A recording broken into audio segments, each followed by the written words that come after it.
Hey folks, JR, back for another episode of Echoes of Shannon Street Case File. This is going to be episode 53, Gunshot Wound D.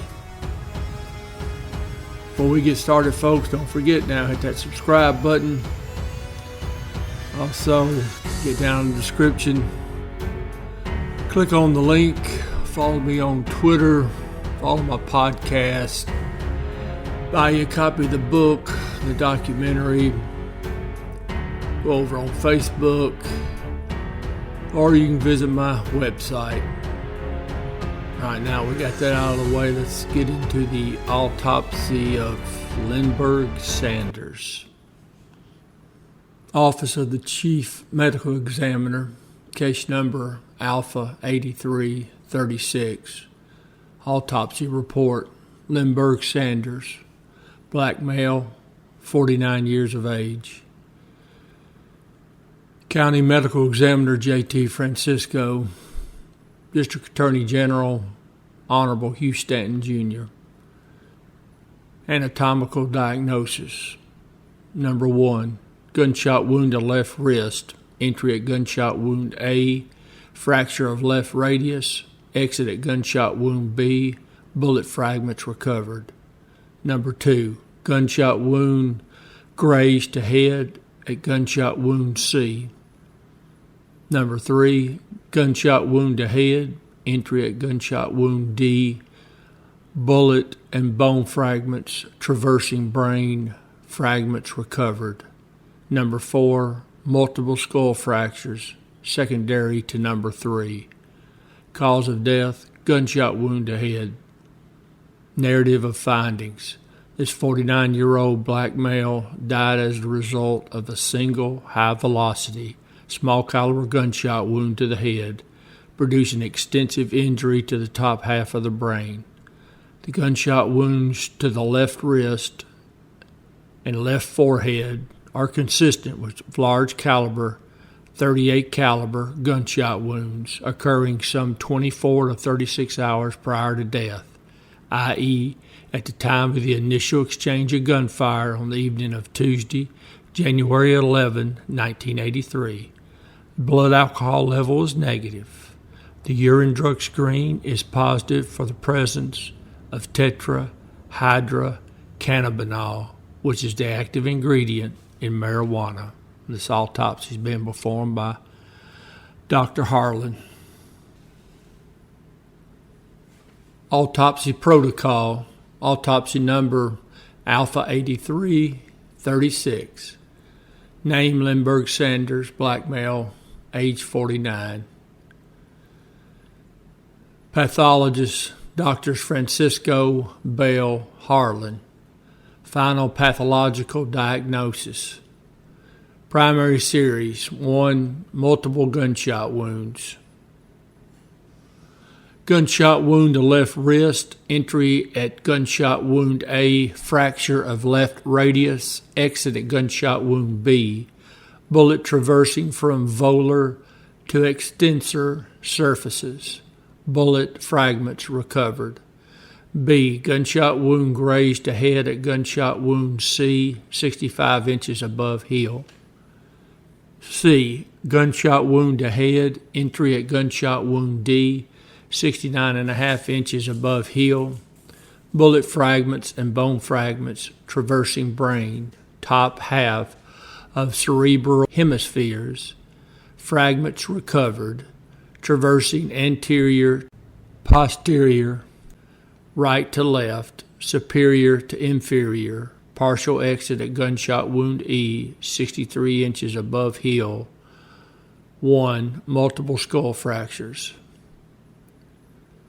Secondary series, atherosclerosis, generalized, minimal. Number 2, retention cyst, left kidney. Laboratory findings, urine alcohol negative. Blood drug screen positive for amitriptyline and nortriptyline. Urine alcohol negative. Urine drug screen positive for amitriptyline, mortriptyline, and tetrahydrocannabinol. Skeletal diagram here. Dr. Harlan's regurgitating the gunshot wounds. The wound chart showing the gunshot wounds locations on the body. Now, the ones you see that have a blue dot by them, those are the gunshots that came from a .38 caliber pistol, which would have almost certainly been fired by Officer Norton. I believe you can look at his statement in episode 7. Wound chart showing the path of the gunshot wound from the M16 bullet. Lungs sections show marked vascular dilatation and congestion with mild diffuse alveolar space collapse. There are numerous golden brown macrophages in alveolar spaces. Some lymphatics contain anthracotid pigment. Brain sections show areas of disruption of parenchyma with associated intraparenchymal and perovascular hemorrhage. Gunshot wound A, left wrist. Sections show disruption of epidermis and dermis with coagulation of dermal collagen and hemorrhage into dermis and subcutaneous adipose tissue. There is a diffuse polymorphonuclear leukocytic infiltration of dermis and subcutaneous adipose tissue, primarily composed of neutrophils and eosinophils. There is some basophilic degeneration of dermal collagen. There is an organizing thrombus in an artery. The thrombus characterized by early formation of lines of Zahn, which is attached to the arterial endothelial surface. Gunshot wound C, left forehead graze. Sections show disruption of epidermis and dermis with coagulation of dermal collagen, hemorrhage into subcutaneous adipose tissue and dermis, and formation of a dermal eschar. Contained within the eschar are fragments of epidermis, dermis, adipose tissue, dermis with basophilic degeneration, and numerous polymorphonuclear leukocytes, primarily neutrophils. There is a diffuse infiltrate of neutrophils and eosinophils in skeletal muscle and subcutaneous adipose tissue. Gunshot wound D, top of head. Sections show disruption of epidermis and dermis with coagulation of dermal collagen, hemorrhage in subcutaneous adipose tissue, and deposition of particles of granular black material in subcutaneous adipose tissue. Recommendation and order for autopsy. Remember, this is the governmental forum that's advising the next of kin that there's going to be an autopsy on the deceased person. You can see this one is filled out on Lindberg Sanders. His wife, Dorothy, is the one that signed off saying she is aware of the impending autopsy. 11 a.m. on January 14th. Looks like B.O. Wheeler, Sergeant Wheeler, went out and had this one signed. So evidently that was his duty to go around and get the signatures on these next of kin documents. And then at the bottom you can see each office that's going to get a copy. Now the one thing let me point out now while I'm even thinking about it, I cannot find a consent to autopsy form that Miss Sanders would have signed. So I don't know if it was signed and it was lost from the file when I had the copy made, or if I somehow lost it, or what exactly. Either that or Miss Sanders refused to sign it. Obviously she can do that. She can refuse to sign the consent. In fact, she could refuse to sign this document as well. So I'm not really sure why it's missing from the file, folks. If I find it, I'll try to get it back in there. Report of investigation by county medical examiner. It's on Lindberg Sanders. As you can see, top left, I've got it highlighted in red, Foxtrot 6, F6.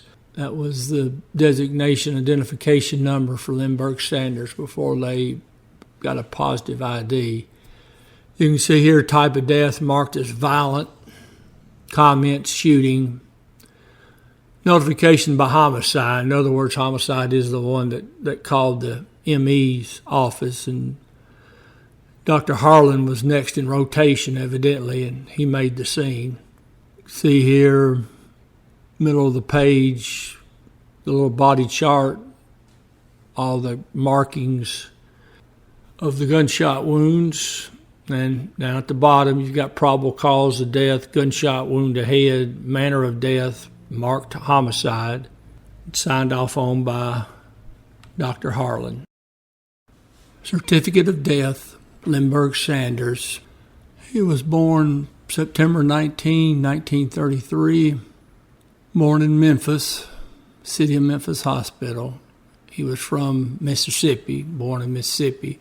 In fact, I think the town was Drew, Mississippi. Married, wife's name Dorothy Thomas. He was a cement mason. In fact, he helped work on the Raleigh Springs Mall back in the day when they were building it. Father's name, Lonnie Sanders. Mama's name was Lucille Anderson. J.O. Patterson's funeral home that handled the remains. Cause of death, gunshot wound to the head. It is marked as a homicide. Victim was shot. Homicide analysis sheet. This is the one on Lindberg Sanders, dated on the 13th. Of course, gives the date, the time, location of where the homicide occurred. Weapon used, M16 rifle. You see a offender's name, MPD, police officers. I don't know if I've pointed that out before, but that's listed on each one of the analysis sheets. Obviously, because MPD officers took the life of all 7 suspects, so of course they're listed as the suspects because they're the ones that committed the homicide. The question now is, the investigation will determine whether it was a justified homicide or it was a criminal homicide for which they can be prosecuted for. At the bottom, you see the master file number and the homicide number, and at the bottom, Sergeant Holly again filled out all the sheets. Here we have a wound chart, head wound, and then the wound to the left arm. All right, folks, that's going to wrap up this episode.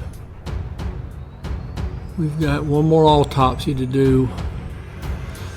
Now, the next autopsy, number 7, that will also involve bullet wounds from not only the TAC unit, but also from a uniformed patrol officer. In that particular case, it's going to be R.B. Summers, the lieutenant.